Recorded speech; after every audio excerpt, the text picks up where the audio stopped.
Yo voy a hacerles una breve presentación de la política argentina tal cual la veo yo hoy en día, considerando que hay un elemento central hoy que explica muchos fenómenos y que yo no voy a dejarme influenciar por eso en mi punto de vista, que es la velocidad de los acontecimientos. La velocidad de los acontecimientos explica mucho de lo que está pasando en la Argentina y en el mundo, y ese es un elemento que la velocidad se ha hecho cada vez más veloz, es decir, todas las cosas ocurren a una velocidad tal que yo voy a intentar no dejarme confundir por esa velocidad para examinar lo que yo quiero examinar y lo que quiero presentarles hoy. En segundo lugar, les voy a adelantar una encuesta que va a publicar el diario Clarín mañana, que nos va a ser útil para entender el final de esta breve presentación. Con independencia de quién es la firma que presenta la encuesta, se llama Sinopsis, que podrá ser mejor o peor que otras, y no quiero juzgar eso en esta reunión. Lo importante del dato es la tendencia que esta firma Sinopsis está marcando. Por primera vez, la imagen positiva del presidente Fernández es inferior a su imagen negativa. Y esta es la primera vez que ocurre este cruce de datos desde el comienzo del gobierno y desde el comienzo de la cuarentena. La imagen positiva del presidente alcanza los 40 puntos. Piensen que Poliarquía la ubicaba en 84, creo, hace 3 o 4 meses. La imagen negativa supera la positiva, es 43,3. Y muy importante el dato de que la gente encuestada sugiere que la situación económica dentro del año va a ser mucho peor que la actual, en un nivel de 60%. Dentro de los fundamentos que me imagino que esto se va a publicar esta noche en la web de Clarín o probablemente mañana en el diario, figura una creciente desaprobación del manejo de la pandemia por parte del gobierno y un agravamiento de la situación económica general de la Argentina producto de la mezcla de la economía con la cuarentena. Paréntesis, eso es un denominador común hoy en día en gran parte del mundo. La pandemia y las cuarentenas o los diversos procesos de confinamiento están liquidando los gobiernos. No importa lo que haga el gobierno, si es más propenso a las cuarentenas o a la inversa, la gente está desconforme. Hay una desconformidad, diría yo, global, que está afectando a casi todos los procesos políticos del mundo. Y evidentemente el caso argentino no es una excepción a esta regla. Ustedes me están escuchando bien porque como yo no tengo ninguna forma de tener un Se feedback, no tengo escucha idea. perfecto, Marcelo. Ah, genial, perfecto, gracias. Por lo tanto, una primera impresión acá de esta encuesta, que ustedes van a ver probablemente más desplegada mañana, es que Alberto Fernández le están alcanzando las generales de la ley en términos de cómo la pandemia, los procesos de cuarentena y los impactos sobre la economía están alcanzando en general a todos los gobiernos del mundo con independencia de lo que hayan hecho frente al problema y de cuál sea su signo político, si de un lado o del otro. Dicho esto, que me va a ser útil para enganchar con el último punto que voy a comentar esta tarde, y yendo a una cuestión un poco más de fondo, a ver, como regla general, yo diría que la grieta y el desarrollo, en el caso argentino en particular, se han vuelto términos completamente contradictorios, para ser más exacto, incompatibles. Es decir, hay una enorme incompatibilidad entre la profundidad de la grieta que se está marcando de vuelta y la idea del desarrollo, o por lo menos la idea de evitar una crisis o de salir de este pozo.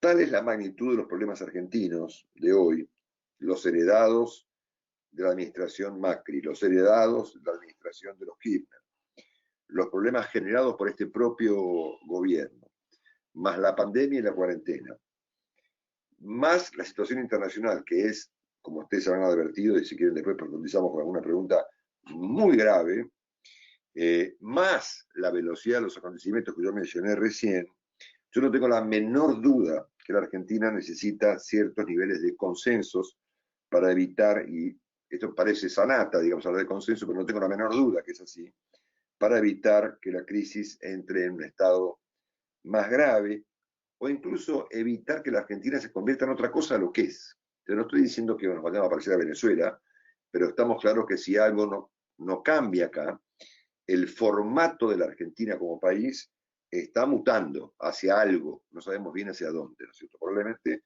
hacia un formato casi poco menos que exclusivamente asistencialista, ¿no es cierto? Es más, yo me animaría a decir que Argentina necesita un gobierno de coalición directamente. Si van a decir, este tipo está totalmente loco, ¿no es cierto? Pero no, ¿no es cierto? Es decir, Argentina, para evitar un colapso, o para evitar que el descontento se traduzca en un experimento político cuyas consecuencias desconocemos, Argentina necesita por lo menos de consensos potentes o incluso de un gobierno de coalición. Si esta tesis o esta idea es más o menos cierta, y para verificarlo vamos a tratar de comprobar o de mirar cómo ha evolucionado en estos meses el modo en que la Argentina se ha organizado en el plano de la política, cómo ha evolucionado ese orden político y si nos estamos acercando o alejando de una noción de acuerdos o consensos. Obviamente lo de la coalición es un comentario estrictamente personal. Nadie en la Argentina está mirando esa posibilidad. Pero vamos a tratar de mirar un poco si, considerando esta idea respecto de que esto va a un conflicto y que es cierto que para enfrentarlo hace falta niveles de consenso muy amplios, si nos estamos alejando o acercando a esa posibilidad, y cómo ha ido mutando durante estos 8 meses del gobierno del presidente Fernández, cómo ha ido mutando esa organización política. Yo logré detectar, en un sentido amplio, digamos, 5 mutaciones. O sea, en 8 meses hemos tenido 5 modos diferentes de mirar la política, ¿no? Y no me quiero dejar influenciar por la velocidad de los acontecimientos, creo que lo mencionaba recién, porque la línea que yo voy a plantear, y vengo planteando hace mucho tiempo, no se modifica como consecuencia de la velocidad brutal que hoy adquieren los cambios, porque en el fondo los problemas son los mismos.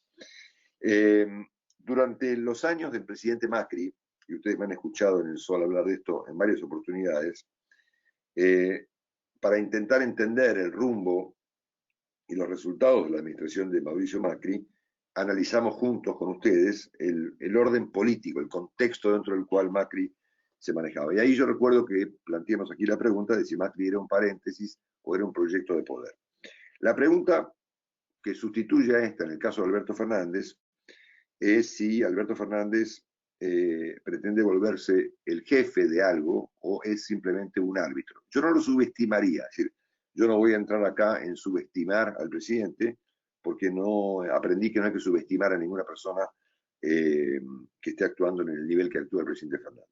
Pero efectivamente la pregunta es si aplica, en el caso de él, una idea de jefatura política o una idea de arbitraje entre sectores contrapuestos, es una pregunta importante.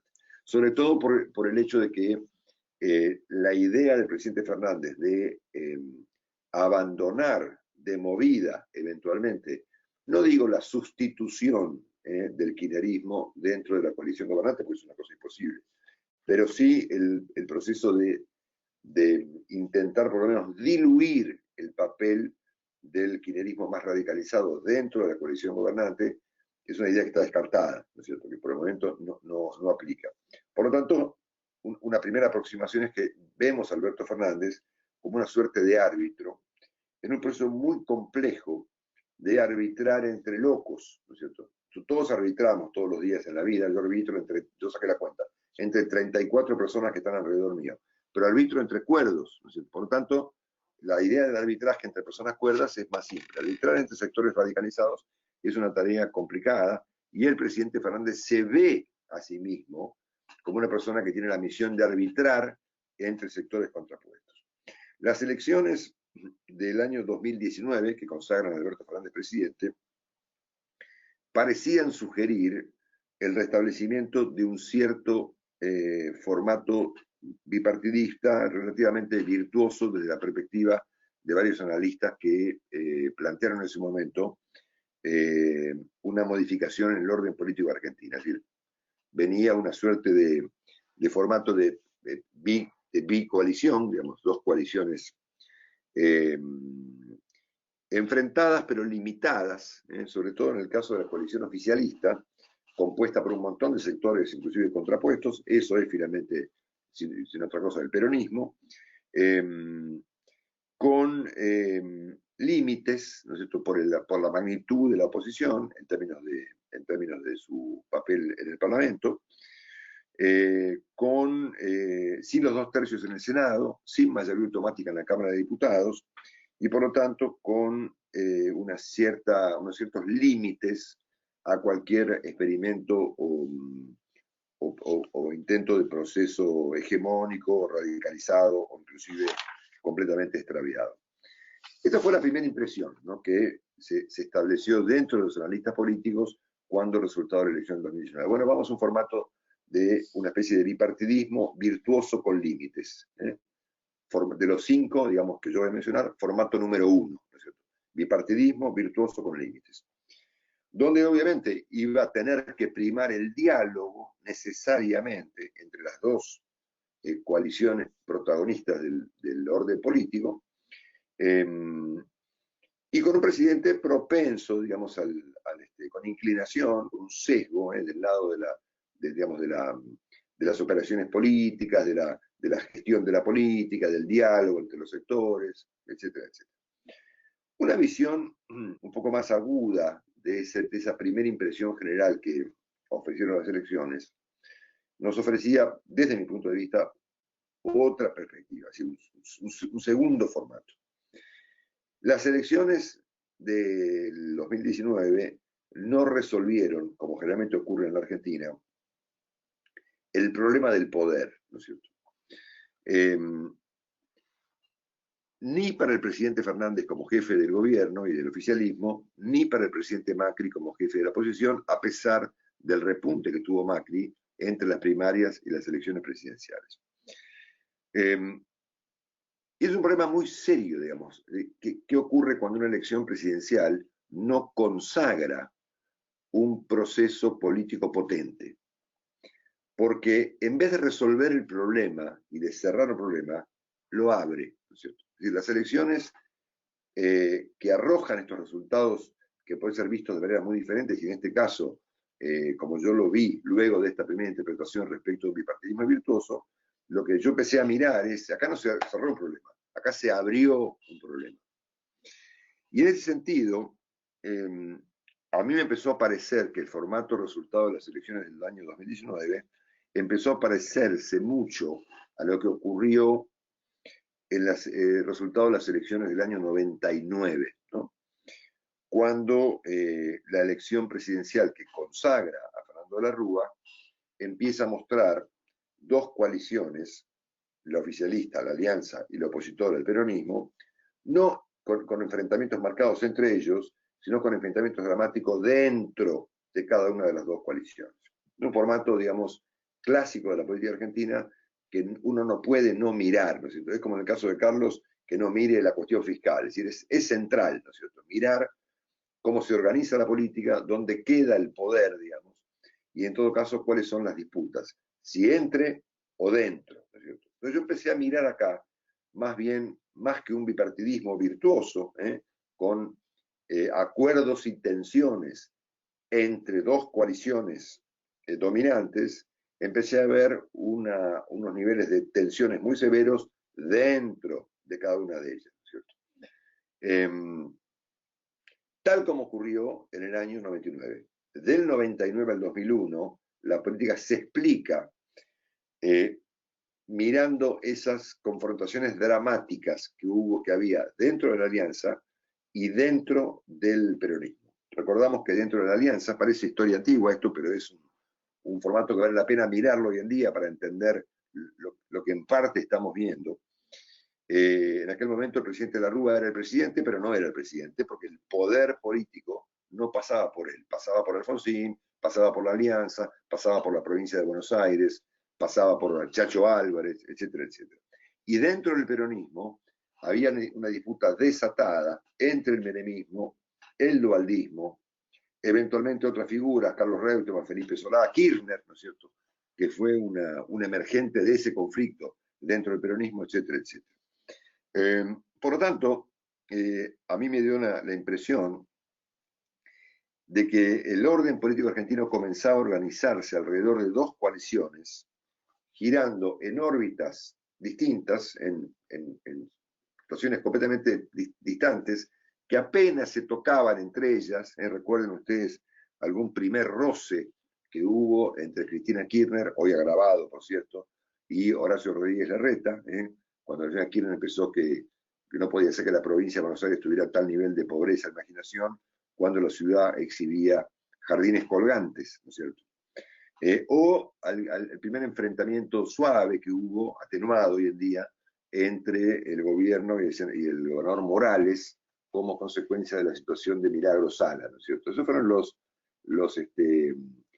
primeros y únicos, diría yo, cortocircuitos entre las coaliciones hasta la inauguración de la cuarentena producto de la pandemia. Por lo tanto, empezamos a ver un problema acá, ¿no es cierto? Porque dentro de la coalición gobernante empezamos a mirar qué pasaba con Alberto Fernández y si efectivamente él iba a ser un árbitro o un jefe, o si iba a poder diluir efectivamente el papel del kirchnerismo dentro de su coalición, y empezamos a ver un problema también con Macri, ¿no es cierto? Porque Macri parecía que convertirse en una suerte de jefe de la oposición cuando en realidad lo que había ahí dentro era un problema tan grave como el oficialismo, es decir, las relaciones entre Mauricio Macri, María Eugenia Vidal, Horacio Rodríguez Larreta, etcétera, no son muy mejores que las que muestra el oficialismo, son más bien dramáticas, ¿no es cierto? Por lo tanto, estos son formatos que de movida establecen dramáticas limitaciones a cualquier intento de consenso. Lo vamos a ver enseguida cuando miremos el formato que derivó de la primera versión de la cuarentena. Por lo tanto, empezamos a ver, a medida que arrancaba este proceso de eventuales conflictos internos dentro de cada una de las coaliciones, ahí aparece sobre fines del mes de marzo la pandemia y obviamente la cuarentena que produjo una modificación, visto en perspectiva de hoy, temporal, a cómo estaba definido el conflicto político en la Argentina en ese momento. Volviendo un segundo para atrás, no me quiero olvidar de mencionar el hecho de que cuando una coalición, como en este caso la coalición oficialista, tiene problemas tan dramáticos de cómo resolver el poder dentro de ella, eso se refleja de manera automática en el nivel de la gestión, ¿no es cierto? El caso de Alberto Fernández, él resolvió este problema igual que lo resolvió Fernando de la Rúa, exactamente igual. Puso un indio de cada tribu dentro del gabinete. Y eso deriva, obviamente, lo que hemos visto durante este tiempo, en visibles problemas de gestión, visibles y dramáticos problemas de gestión. Hay algunos ministros que le responden, otros que no, hay muchos, el gabinete está muy ampliado y tiene demasiada gente como consecuencia de la problemática interna que ha presentado la coalición gobernante.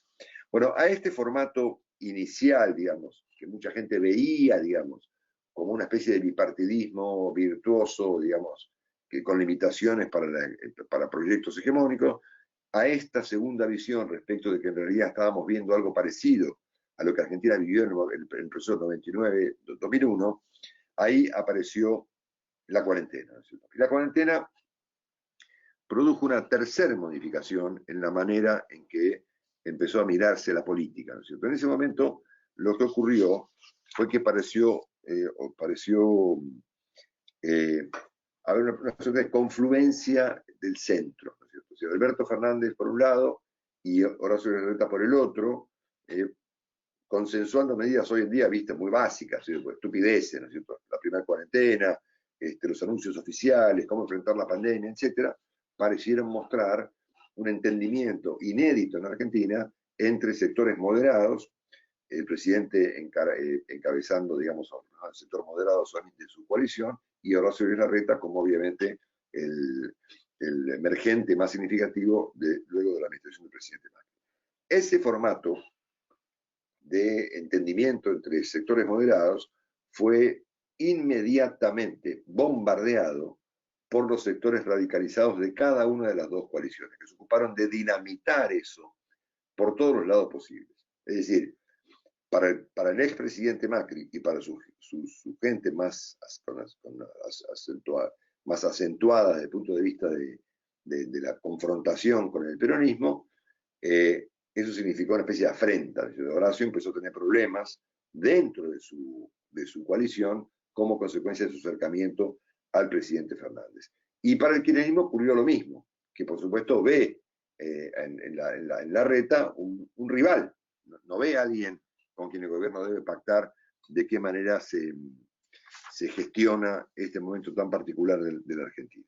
Por lo tanto, se produjo automáticamente una explosión de esto. Esto duró poco, ¿no es cierto? Hoy en día lo que estamos viendo está atado con parches y tiene mucho que ver con que Horacio Larreta es un tipo muy moderado, muy mesurado, que obviamente es un... A ver, Horacio es un político calculador, además de un gestor competente, y el tipo está regulando en qué momento le conviene o no le conviene hacer una cosa u otra, ¿no es cierto? Pero es cierto que este formato de entendimiento, digamos, en sectores moderados está dinamitado, ¿no es cierto? Está dinamitado y tironeado por los sectores más radicalizados de las coaliciones. En ese momento, les cuento una intimidad, y Carlitos Melconian la conoce, me invitó a almorzar el presidente sobre fines del mes de marzo, principios de abril, y él me dijo, bueno, en realidad vos tenés que entender, me dijo, yo estoy arbitrando entre burcas, ¿no es cierto? ¿Mira? O sea que esta idea de un acercamiento con Horacio para gestionar la pandemia, la cuarentena y eventualmente en el futuro el país, estaba siendo sometida a tensiones muy dramáticas entre burcas. Y para Fernández los burcas son los dos, ¿no? Son Macri y Cristina, ¿no? Este formato fue sustituido rápidamente por otro, ya explotado, digamos, que lo podemos llamar el orden político post-vicentín. O sea, estamos claros que si hay que mirar algún mojón, digamos, un poquito para atrás, digamos, para encontrar en dónde este formato explotó, y yo diría que ese mojón es Vicentín.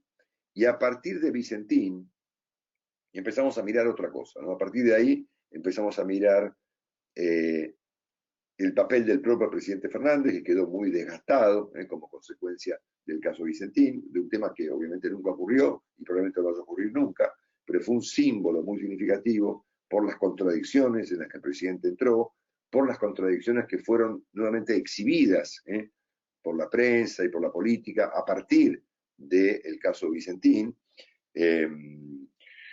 Y ahí obviamente el impulso de la señora Kirchner, que hasta el momento parecía completamente, no solamente opacado y enterrado, digamos, por la pandemia y la cuarentena, sino opacado y enterrado como consecuencia del protagonismo en la escena de ese entendimiento entre Alberto Fernández y de Horacio Rodríguez Larreta.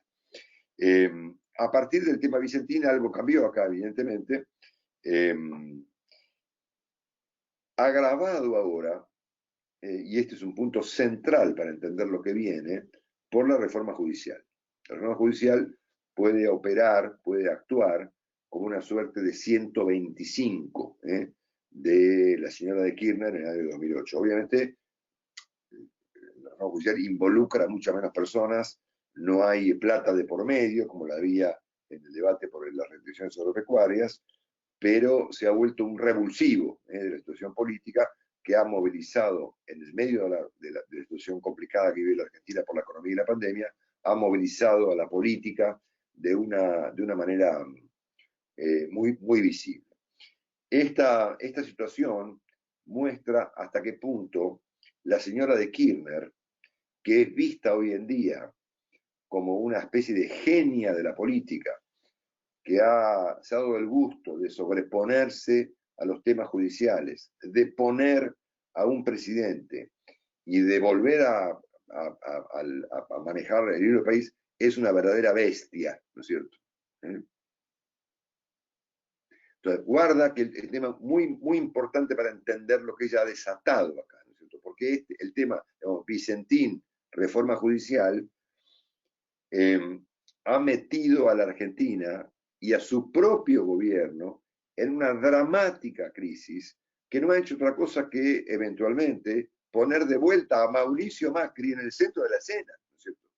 Yo no creo que Macri vaya a ser presidente de vuelta, pero estamos claros que esto lo dejó muy en offside Horacio, produjo una gran complicación en la coalición opositora, que tironea para que Horacio obviamente salga de estos entendimientos con Alberto y ha modificado de modo radical el rumbo de la situación política argentina.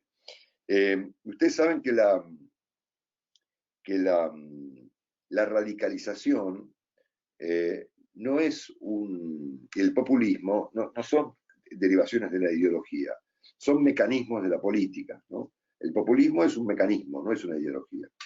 Y la radicalización es una respuesta, sobre todo en el caso de los Kirchner, es una respuesta a los obstáculos que ellos encuentran en un proceso, en este caso disparatado, como es el de la reforma judicial.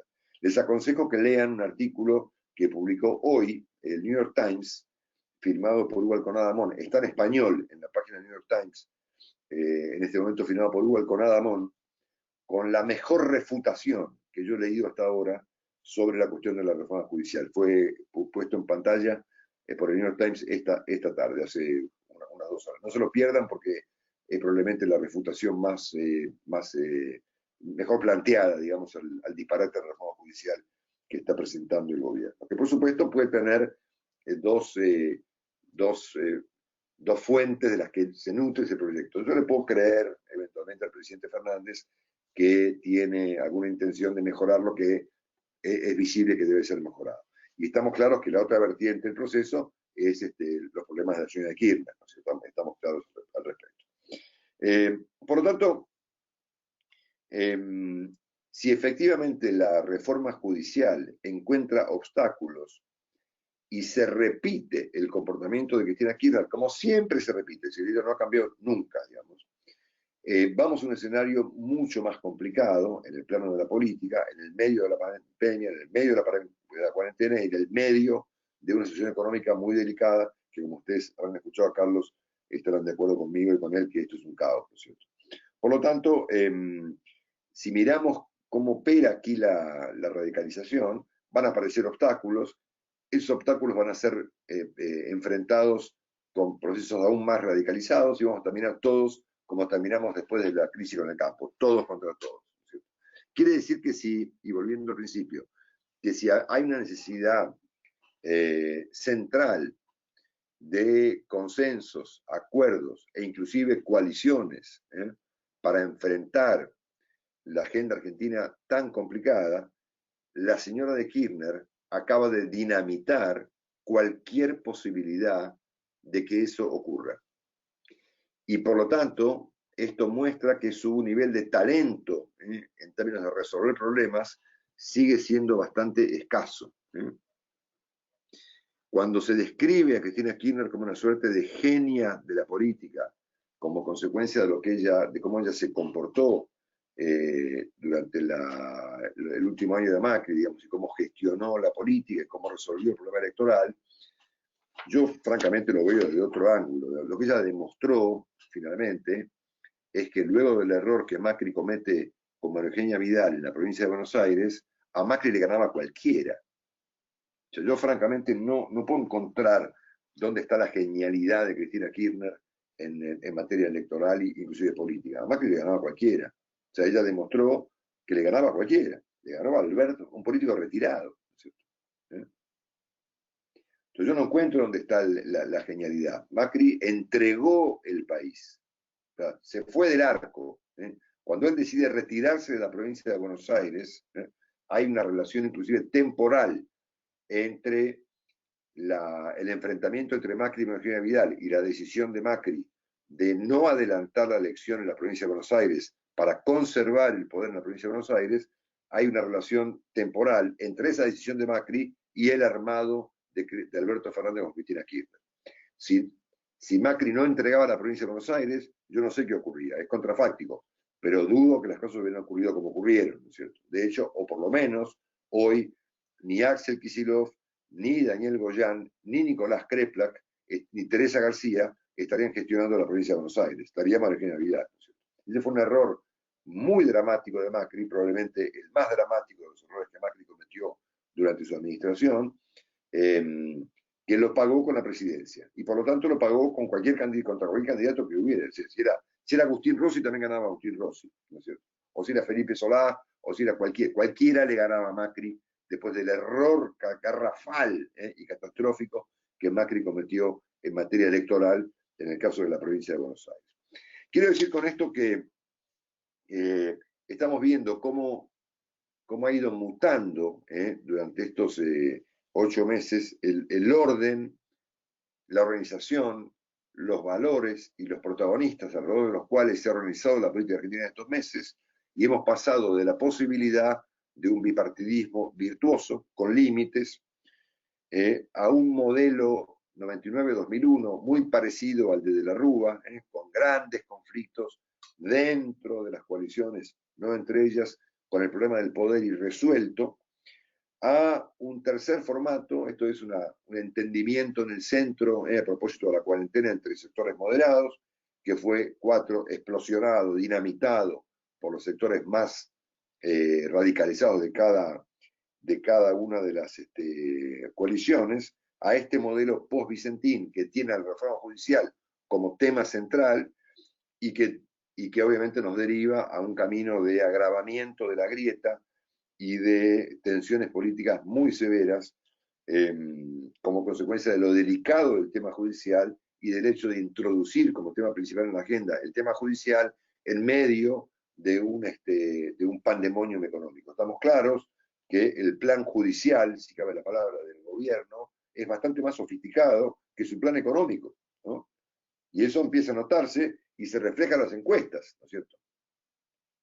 Porque en la encuesta, al final de la encuesta, la gente dice, che, la reforma judicial, ¿qué tiene que ver con este lío? ¿No es cierto?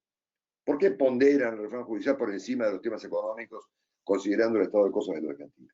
Entonces, esta situación, y como siempre ocurre en Argentina, cuando el tema del poder no está resuelto en la elección presidencial, asunto que ocurrió en Argentina solamente con 2 presidentes, con Alfonsín y con Menem, después nunca más pasó, se va a dirimir en la elección de medio término del año 2021. ¿No? Si miramos el efecto catastrófico que tiene ese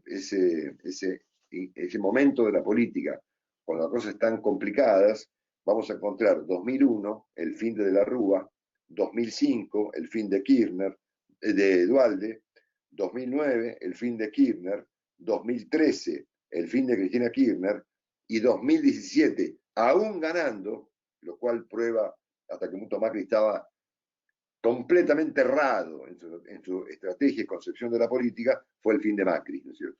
Aún ganando. Entonces Alberto Fernández enfrenta ahora este camino al 2017 que presenta, creo yo, un par de interrogantes especialmente significativos, sobre todo el segundo.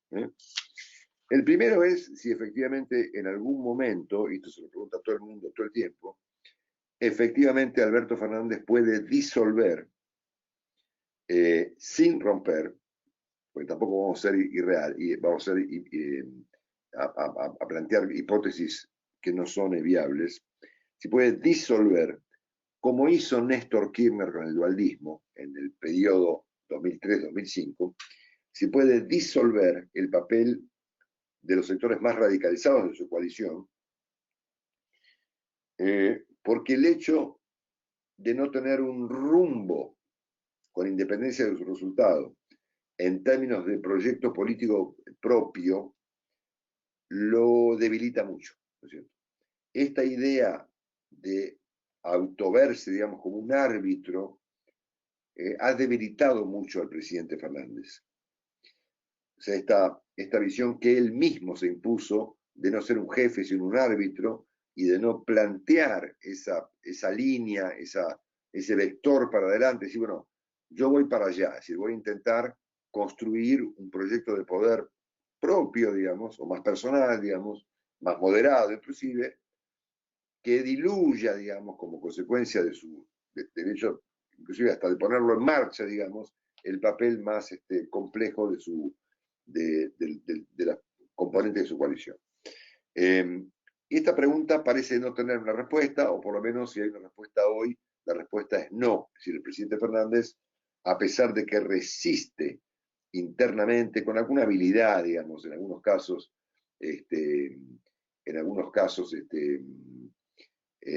los impulsos del kirchnerismo, finalmente uno podría decir, bueno, con un costo tremendo para la Argentina y con un costo tremendo para él mismo, y Fernández le boleteó a Cristina el tema Vicentín, ¿no? Que finalmente no se estatizó. La podría haber estatizado en 2 minutos y medio, y finalmente no lo hizo, ¿no es cierto? Y yo no creo que al kirchnerismo lo corran por la calle 4 bocinazos o 2 manifestaciones o una convocatoria por las redes sociales. Eso nunca ocurrió, ¿verdad? Así que el tipo guarda, por eso digo, al principio dije, guarda, no subestimemos a la gente, porque el tipo se las ingenia para, aún pagando un costo muy significativo, liquidarle a los sectores más burcas de su coalición algunos procesos. Yo quiero ver, por ejemplo, si efectivamente se va a ampliar la Corte, ¿no? Y si Alberto Fernández va a apoyar una ampliación del número de jueces de la Corte. Entonces acá hay una primera pregunta. Si Alberto Fernández va a blanquear esta tensión que existe, la va a poner sobre la mesa y va a intentar construir por lo menos un rumbo, ¿no es cierto? Vamos para Mar del Plata, ¿no es cierto? No digo que llegue, digo que vamos a Mar del Plata y que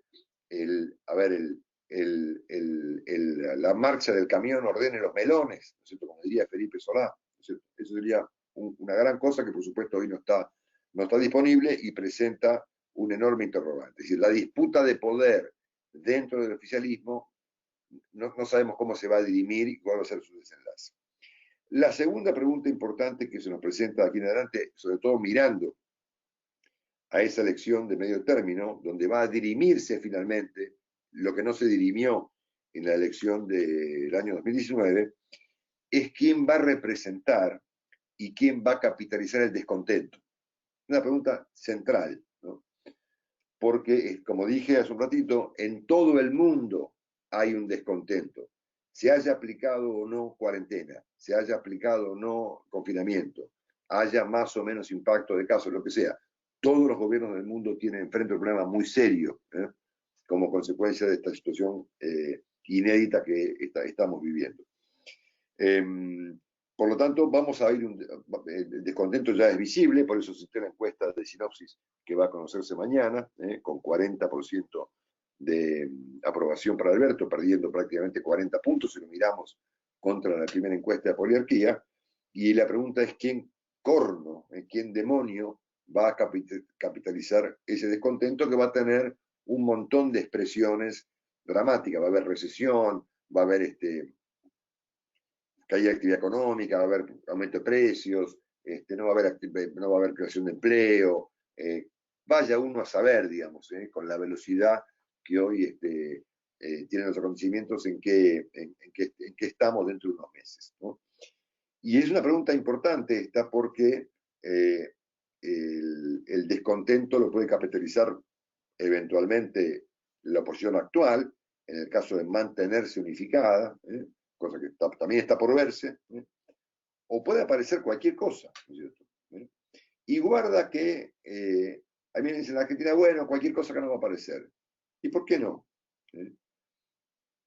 Pasó en Brasil, pasó en Estados Unidos y está pasando en gran parte de Europa.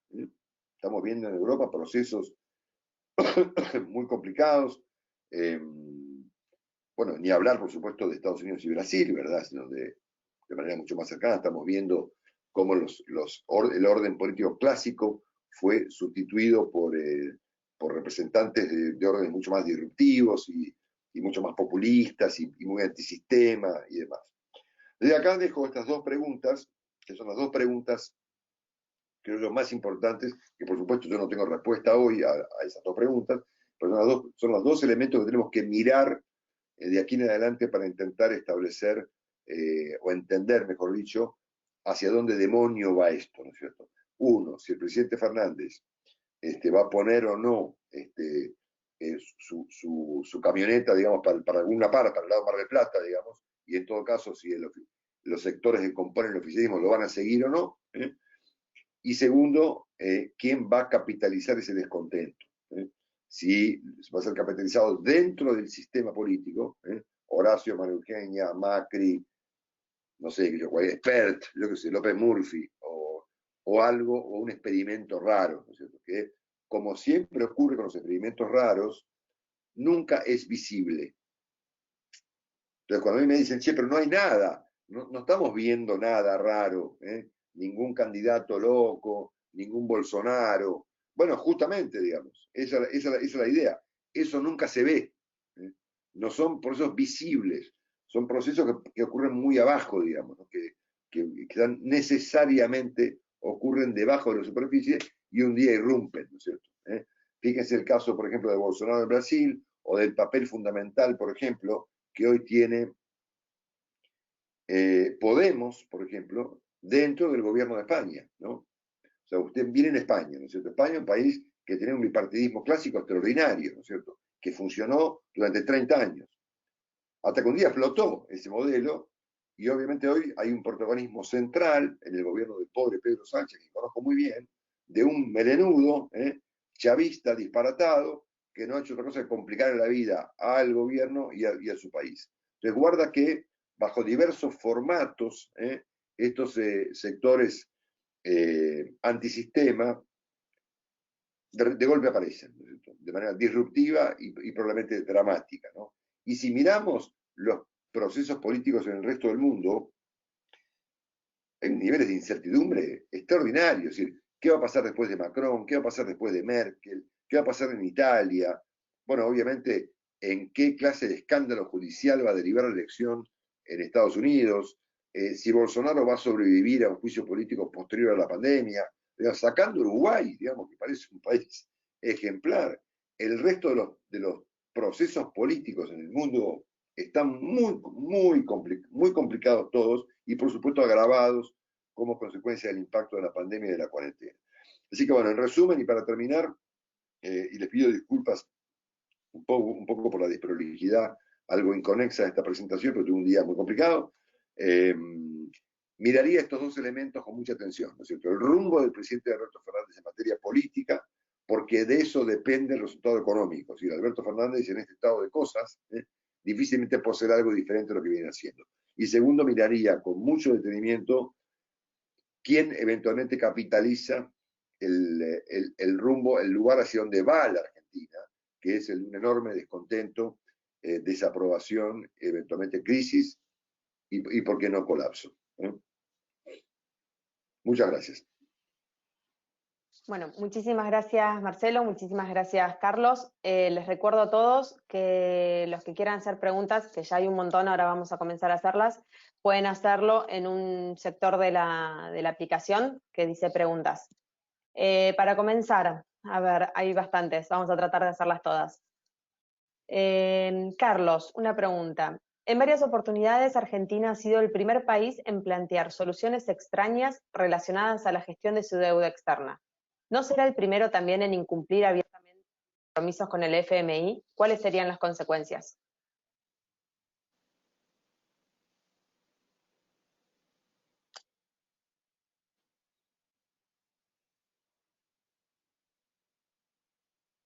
Carlos, está silenciado. A ver si yo lo puedo.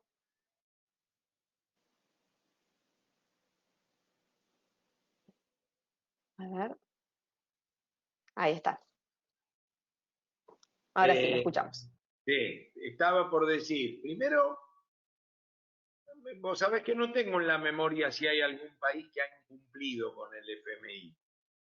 Sí te puedo decir que transitoriamente incumplió Argentina, porque les quiero recordar lo siguiente. Desde que asumió el 25 de mayo de 2003 hasta que le pagó, cosa que creo que ocurrió a principios de 2006, pero se gestionó en el 2005, y aún con la baña de ministro de Economía y Nielsen de negociador, Kirchner tuvo una negociación, tuvo una convivencia más que negociación traumática con el fondo. O sea que quiero que sepan que aunque Labaña era ministro, no es que con el fondo no hubo una negociación traumática, porque Kirchner participaba. Entonces, dentro de esa anécdota que vino, imagínense Kirchner negociando con el fondo. Primero quiso plata, después no le aceptó plata, después quería plata pero no los intereses, incumplía las metas. En septiembre de 2003, espero que no me falle que haya sido septiembre de 2004, Argentina incumple 3.000 millones de dólares de un pago al fondo. O sea, les aclaro, después se puede googlear si quiere. Se incumplió, Argentina incumplió. Y luego contra un desembolso varios meses después, que si no me equivoco, si el incumplimiento fue en septiembre, el desembolso del fondo fue en el primer trimestre, hubo varios meses de negociación, contra unos 5.000 millones de dólares de ingreso del fondo, se cobró la cuota de 3 del propio fondo. El tema es que lo que viene por delante con el fondo puede ser traumático en el siguiente sentido. No hay mercado para cancelarle 45.000 millones de dólares. No hay. Quiere decir que, voy a repetir algo que les digo, porque esto va a ser así como se los digo. El fondo lo que va a querer es convivir con un país que no se cae, que malinterpretado kirchneristamente es, lo agarramos con la guardia baja, están con nosotros, nos van a dar. No dije eso. Dije, va a querer convivir con un país que no se cae, que va diciendo te lo debo, te lo debo, te lo debo, y que llega a otro gobierno con otro presidente, que ellos esperan que en una de esas no sea de este signo político, para tener una negociación normal, con acceso al crédito y que pueda empezar un proceso de repago. Porque ustedes tienen que entender que este es un juego de suma cero. Entiendan lo siguiente. Esto yo se lo expliqué personalmente al presidente Fernández, pero para él era un evento político que le había preparado una persona de su equipo. Cuando el fondo le da 45.000 millones de dólares durante 18 meses a la Argentina, cobran los bonistas. Digo esto porque Fernández inventó en campaña, y yo le dije que estaba mal, que el fondo prestaba para que los argentinos fugaran, y eso es incorrecto, porque se producían amortizaciones de deuda, como estas que fueron pateadas. ¿Por qué se producían y había que pagarlas? Porque vencían lo de los bonistas de Caputo, y Argentina no tenía acceso al mercado. Entonces el fondo le hizo bailout a Wall Street. Cuando el fondo le hace bailout a Wall Street y Argentina no está en condiciones de tener superávit fiscal, dice, bueno, ahora hacele quita a ellos, flaco, que es andá a negociar y vení con una quita. Eso es. Y esto es el fondo nos apoya, pidió que fueran 50.000 millones, es esto. Entonces, claro, la situación ideal del fondo, como si pudiera en un sueño de hadas, es, bueno, ahora recuperar la capacidad de ir a Wall Street y cancelarme a mí. Eso no existe. Por lo tanto, Argentina en este escenario tiene, como la canción de los Beatles, un largo y sinuoso camino por delante con el fondo. Que el fondo dice, yo lo que quiero es que esto no se caiga. ¿Y qué esperamos de esto? Y un trimestre van a cumplir, otro van a incumplir, uno van a pagar, y no le voy a poder desembolsar, va a ser así, va a ser así. Entonces, lo que no percibo es un país, ser consistente con lo que digo, que sea un país que diga, te defolteo y no te conozco y no te vi más. Eso no lo veo. Ahí ya entraríamos en un estadio delirante. Perfecto. A ver, tengo ahora una pregunta para Marcelo. En sus anteriores mandatos, Cristina se caracterizó por redoblar su apuesta ante la resistencia en ciertos proyectos. ¿Será la reforma judicial un caso de estos? ¿Redoblará refuerzos por lograrla a pesar de las dificultades que genere? La respuesta es sí. A eso yo lo llamo radicalización. O de hecho, eso es la radicalización. Esto es una respuesta a los obstáculos. Entonces, lo que tenemos que mirar acá es, para confirmar este diagnóstico, la respuesta que sí, es cuántos obstáculos va a tener este proceso. Entonces vamos a tener obstáculos de diversos lugares. Y yo diría por lo menos de 4, ¿no? Va a haber obstáculos internos dentro del gobierno.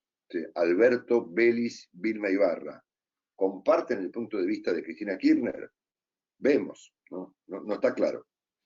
2, va a haber, como consecuencia incluso del agravamiento de la economía, va a haber un segundo problema con la opinión pública, ¿no? Que por ahora parece alejada del problema de la reforma judicial, pero ya en la encuesta que aparece mañana aparece el tema. La gente empieza a decir, che, ¿la gente de qué habla? ¿No? 3, va a tener obstáculos que va a presentar la propia justicia, ¿no es cierto? De hecho, paradójicamente, la reforma judicial va a terminar en un proceso judicial, como ya ocurrió con la reforma judicial presentada por Cristina Kirchner en su gestión anterior. Y en cuarto lugar, va a tener obstáculos de parte de la oposición, porque al final del día, cuando ella tenga que poner jueces de la Corte, se va a encontrar con que no tiene 2/3 en la Cámara de Senadores.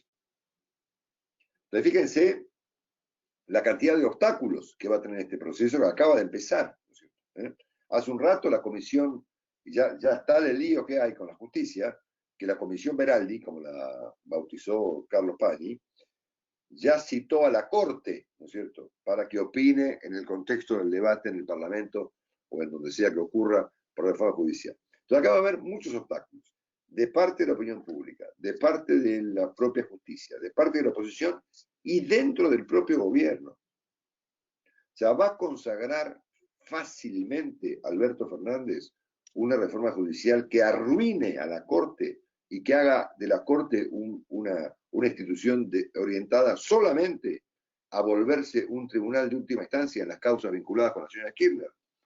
Yo tiendo a pensar que no, que Alberto va a intervenir en esa discusión. Alberto Ibarra y Belis y otras personas que están con el presidente y que no comparten probablemente la visión que tienen Veraldi y Cristina sobre el tema. Ustedes van a decir, bueno, entonces, ¿por qué aceptó en la comisión y por qué dejó avanzar el tema? Bueno, no tiene más remedio, o por lo menos él cree que no tiene más remedio. Pero bueno, a estos obstáculos que van a aparecer necesariamente en el proceso de debate de la reforma judicial, la respuesta de Cristina Kirchner va a ser una respuesta parecida o equivalente a la que dio siempre, es decir, duplicar la apuesta. Duplicar la apuesta quiere decir radicalización. Entonces, obviamente ella va a culpar a la prensa, el próximo debate, el próximo debate es con igual de vuelta como siempre, los medios, pues ¿quiénes van a ser bajo qué formato se van a expresar los obstáculos de la reforma judicial? A través de los medios. Así que vamos camino a un conflicto clásico, ya lo vimos esto 300 veces. Así que la respuesta a la pregunta es sí, y yo encuentro que los obstáculos que va a encontrar el proceso de reforma judicial son estos 4 que acabo de mencionar, que es una cosa inexorable, ¿no es cierto? Muchas gracias. Tenemos otra pregunta que dice, el gobierno confirmó que avanza con el acuerdo con China por inversiones en el sector porcino que podría crear 9.500 empleos. Cancillería explicó que el acuerdo es por 3.500 millones que le permitirían al gigante asiático suplir el faltante de oferta que atraviesa tras la fiebre porcina africana. Si han podido analizar esta información, en su opinión, ¿lo ven viable en el contexto político-económico actual y venidero? ¿Una pregunta para mí?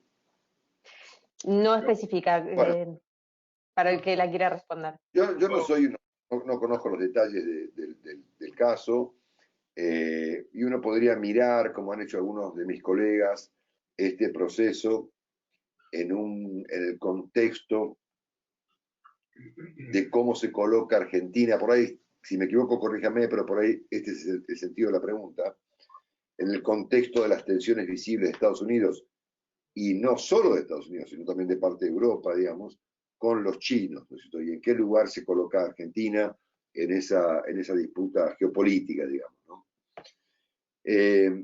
Puede ser que algunos estén mirando qué es lo que Argentina hace al respecto, y yo personalmente creo que hoy en día, excepto que esté pasando algo que yo no conozca, al mundo no le preocupa demasiado acá Argentina con los chinos, ¿no? No estamos hablando de Brasil, digamos, de un país de una envergadura mundial más significativa. Lo que Argentina en materia de política internacional no creo que le mueva el amperímetro a ningún gobierno de ninguna parte del mundo, ¿no? Así que si lo miramos desde el punto de vista geopolítico, hay gente que está preocupada, obviamente, por las relaciones del gobierno general con los chinos, pero al mundo no creo que le importa. Argentina no juega ningún papel, o ninguno, nada. Hay un aspecto, sí, un aspecto criticable de la gestión del presidente Fernández, es justamente su política exterior, ¿no es cierto? Se ha vuelto un juego de chicos, ¿no? El presidente ha entablado un gran foro de diálogo y demás con un conjunto de expresidentes. Es un caso realmente interesantísimo de infantilismo político, ¿no? El presidente decidió poco menos que salirse de la agenda mundial, que es cierto, es un gran caos, pero se metió en una agenda de expresidentes, ¿no? Que pueden opinar cualquier cosa, pero no cortan ni pinchan, ¿no? En ningún caso, en ningún caso, en ningún caso. Así que yo no creo que hoy Argentina esté que el mundo esté mirando a la Argentina desde un punto de vista geopolítico, ¿no? Me parece que Argentina no juega en esa pelea ningún papel. Por lo tanto, no me resulta, a mí personalmente no me resulta un tema relevante, excepto que lo esté mirando mal, muy equivocado o con falta de información. Yo agregaría lo siguiente. Primero, no me voy a fiar. ¿Cómo fue que empezaste tu comentario? Informa a la Cancillería, dijiste, o algo así. A Paula. Sí, perdón, borré la pregunta, No importa. porque como hay tantas las fui sacando porque si no, no llego a verlas todas. Lo último que voy a tener en cuenta para contestar es la información oficial. Lo último, porque creo cero en todo lo que sea información oficial. Son los campeones del mundo del chamullo, así que en eso no creo. Tampoco soy un especialista en la materia. Sí quiero atar cabos más allá de coincidir en el orden mundial, en el peso de Argentina, que vale para con China o para cualquier otra cosa, hoy. Yo diría lo siguiente. Hay un tema no menor en la negociación con el fondo, que es que va a tener que opinar el Tesoro americano. Tiene 18% de los votos. Si el Tesoro americano no apoya a Argentina, no hay acuerdo con el fondo. El Tesoro americano es Trump, 100%. No es el presidente de los Estados Unidos. El Tesoro americano es el presidente de los Estados Unidos, y en este caso es Trump. Por eso, yo no sé si le va a dar a la Argentina su macroeconomía, pero la verdad que con la fantasía que se ha hecho más de una vez la Argentina en distintos gobiernos, optando porque en la contienda presidencial quiere que gane Obama o que gane Hillary o que todas esas fantasías que se hace en la Argentina, yo creo que este es un gobierno que quisiera que la negociación con el fondo fuera con el señor Biden, no con Trump, porque va a necesitar al Tesoro americano. El Tesoro americano, en tren de joder algo con China, le puede pedir. Y mucho más si Argentina sigue con el conflicto con el BID. O sea, he aprendido a darle un poco de bola a esas cosas en los últimos 300 metros de la carrera. Entonces, estoy como longo en bolas en ese tema y con sentido común diciendo, pero ¿a quién le importa lo que opine Argentina, pero en estas cosas un funcionario de rango y de la burocracia americana te va a venir a pedir. ¿Por qué? Porque las burocracias son así. Las burocracias tienen un trabajo y lo tienen que cumplir, así que eso va a estar. Primera cuestión. Segunda cuestión, hay un dato objetivo, que el interés abierto de los chinos por sus problemas virales con la enfermedad está. No dije en Argentina, pero que están buscando un lugar donde hacer lo que hicieron con la carne vacuna con chanchos. Eso sí está, porque se han dado cuenta que cuando tienen un problema viral tienen que mandar al matadero. Ustedes habrán visto, cualquiera de ustedes, un video de cómo son esas cosas, y se darán cuenta lo que es. Así que andan en eso. A. B. Quiero entrar en la micro del tema porque tangencialmente conozco algo. Miren que son chinos, son comunistas, son el sector público interviniendo en todo, pero cuando salen de compra por el mundo miran el nivel de competitividad, el nivel tributario, el nivel laboral y el costo de todos los países. Y cuando ponen el mapa arriba de la mesa, Brasil, Paraguay o Argentina, lo mismo. Son comunistas allá. Pero después también van a ver, dicen, y no, es muy problemático, o el costo de la mano de obra en la Argentina extralaboral es muy caro, o la política tributaria. O sea, cuando salen de compra, salen capitalistamente, no salen comunistamente haciéndole el bien al país que compra. Y como tienen política de Estado, tienen un conjunto de conflictos hoy con la Argentina, en el sur del país, en Tierra del Fuego, en represas, en contenedores, que no están resueltos. Que no están resueltos porque Argentina no los tiene resueltos. Y además van a querer cumplir con marcos convenio, que es lo que ellos hacen antes de que eso pase a un estamento distinto. Eso es encontrarse con un gobierno nacional, con un gobierno provincial, con un gobierno municipal. Entonces, es una pregunta a la cual le he querido dar una respuesta más concreta en términos de qué es lo que hace el comercio chino cuando tiene que optar por un país para hacer sus cosas. De repente estoy hablando alguna gansada en términos de una micro particular muy avanzada que ustedes tengan y yo desconozco. Pero si yo tengo que valerme por este tema, este no es un tema menor. En un escenario donde Argentina ha bajado enormemente por la recesión las importaciones chinas, ha seguido creciendo en algo las exportaciones a China, aunque a una tasa de crecimiento inferior a la del 2019, donde explotó la carne, y está con déficit comercial con China, así que mal no nos vendría. Pero yo ahí, a pesar de que comparto geopolíticamente la idea de que Argentina no es un issue hoy en el mundo para definir estas cosas, hay cuestiones de política de Estado que, aunque sea para joder, la van a usar los chinos con sus problemas en la Argentina y los americanos cuando vaya Argentina al Tesoro. Más si está Trump. Pero con Biden creo que lo mismo, porque eso lo va a hacer la burocracia americana. Perfecto. A ver, tenemos otra pregunta para Carlos.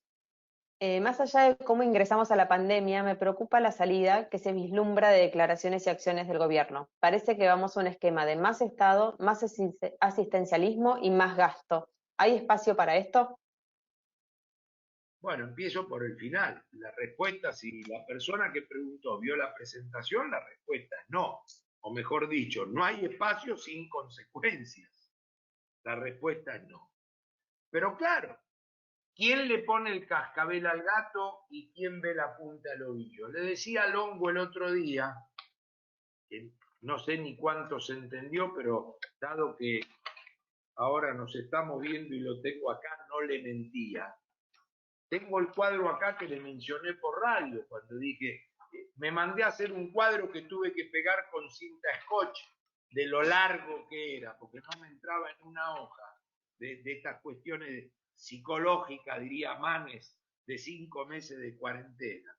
Y hoy estamos sin el IFE, que son 9 millones de personas, emitiendo 13.246.000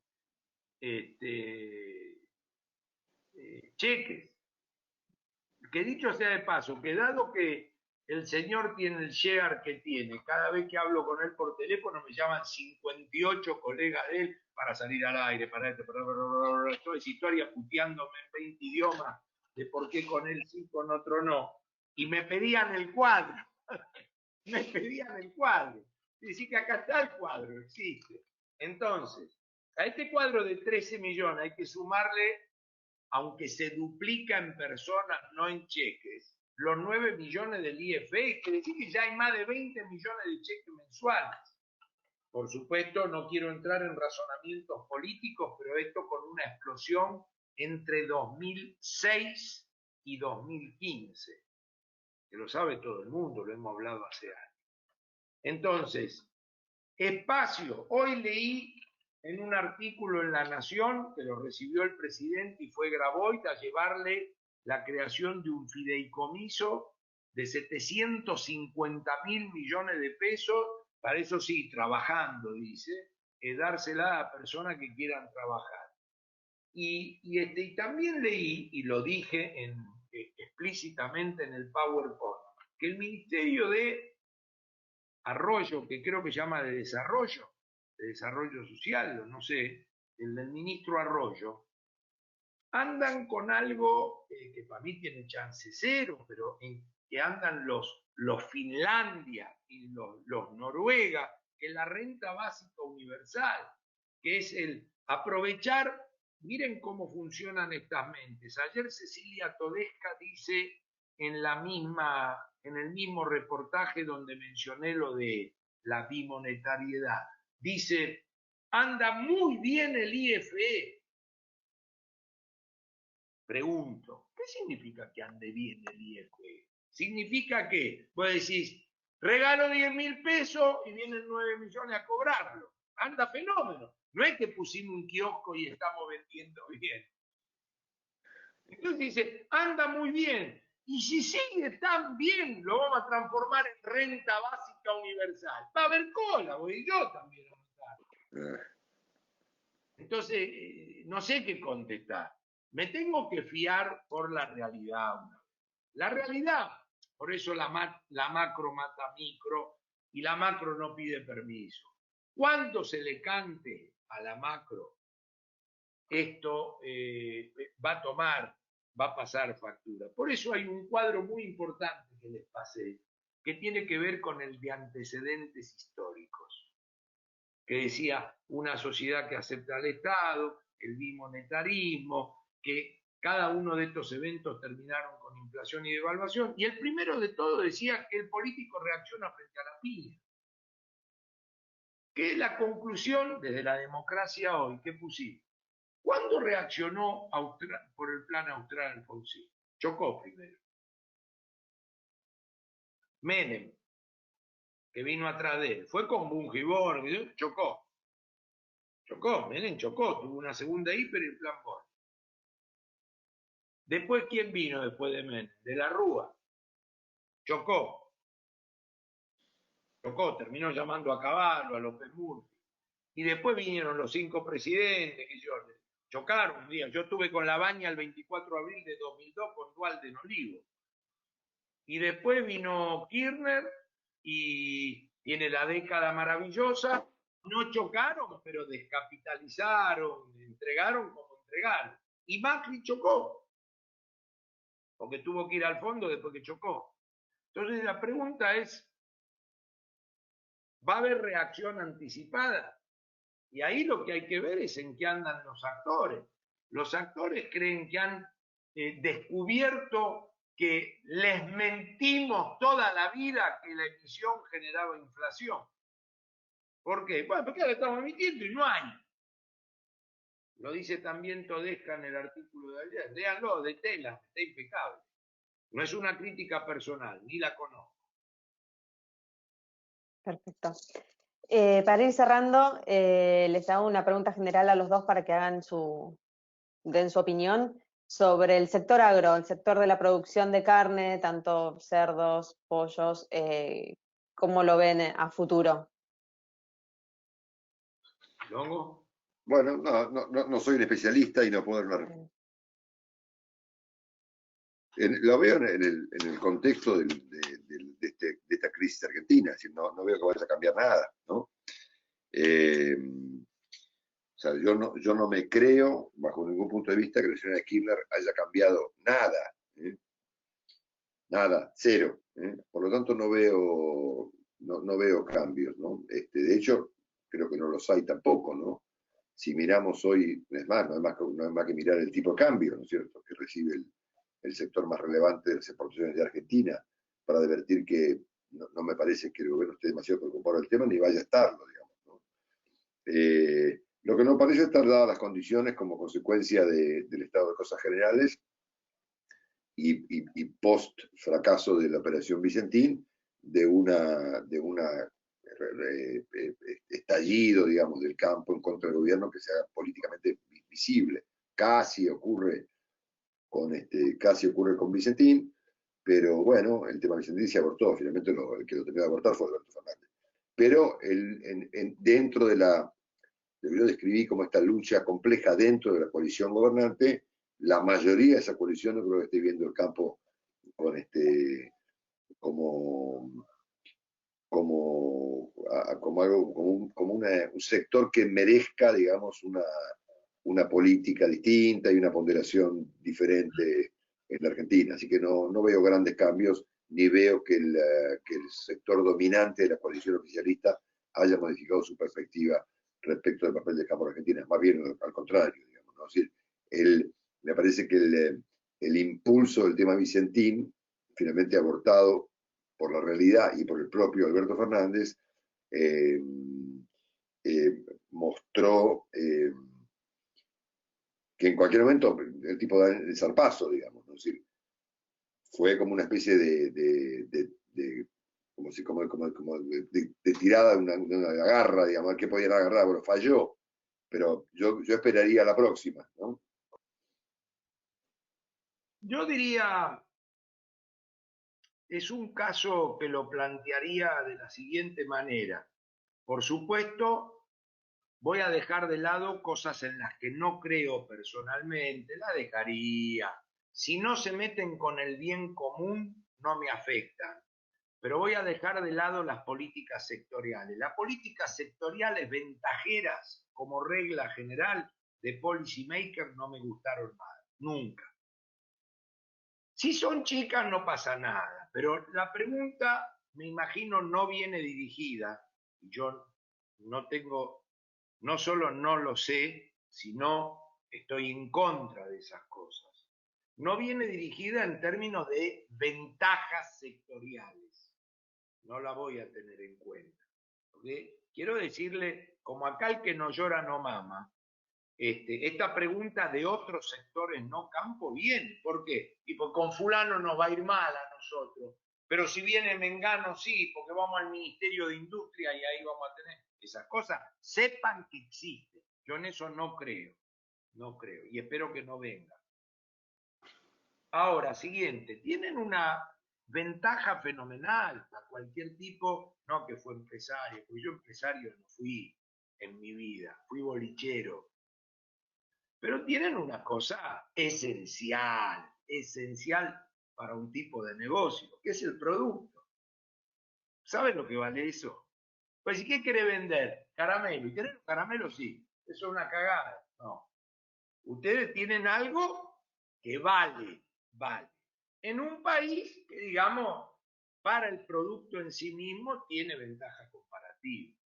Entonces yo diría, ese es un activo invalorable. Las luchas históricas que tienen son dos con las que no hay nada que hacer, que es clima y precios internacionales. Nosotros como país podemos influir en las sequías o en las grandes cosechas, pero en general somos tomadores de precios. Y tenemos, sí, una cosa loca que se ha complicado con el cambio climático, que es el clima. Pero bueno, tendrán los meteorólogos, sabrán tomar decisiones, etcétera, etcétera. Tienen la última gran contra, que un poco lo desarrolló desde el punto de vista política la respuesta a Marcelo, que tienen de contra la macro, porque ¿cuántas veces habré escuchado yo en este país? Déjame laburar, déjame laburar. Ese eslogan, déjame laburar, es que la macro te presiona. Y remato con una ventaja. Cuando le preguntaron a Marcelo qué iba a hacer Cristina en la justicia si sale mal, no sé qué, contestó con contundencia, redobla la apuesta. Tienen otro activo con este gobierno, que fue el principio o un punto de inflexión en el gobierno de Cristina Fernández. Este gobierno tiene conflicto en redoblar la apuesta cuando el que está enfrente son muchos. Ese es un tema no menor, aprendido de Néstor Kirchner, que viene de una provincia chica donde juntaba 5 personas en una mesa y tenía el PBI de Santa Cruz. Entonces vos a esos 5 le dabas orden y movías el PBI de Santa Cruz. Y así se movió. Por eso le gustaba tener a los empresarios y a las cabezas. Le encantaba la pyme, pero quisiera que los sectores estuvieran dominados por 3 compañías, porque ahí tenía lo que podía hacer. Y el campo, en el 2008, fue el primer obstáculo que tuvo, al cual yo diría fue un punto de inflexión. Entonces, bien usado, que se interprete lo que estoy diciendo, es un activo. Quiere decir que rescato como activos el producto y la fortaleza que le da el hecho de saber que frente a conflictos de esa envergadura, si se saben manejar, tienen sectorialmente una potencialidad que otros no tienen. Tienen las desventajas no, los cuidados históricos de precios y clima, y como el que más son los que sufren los desvaríos macroeconómicos, porque en realidad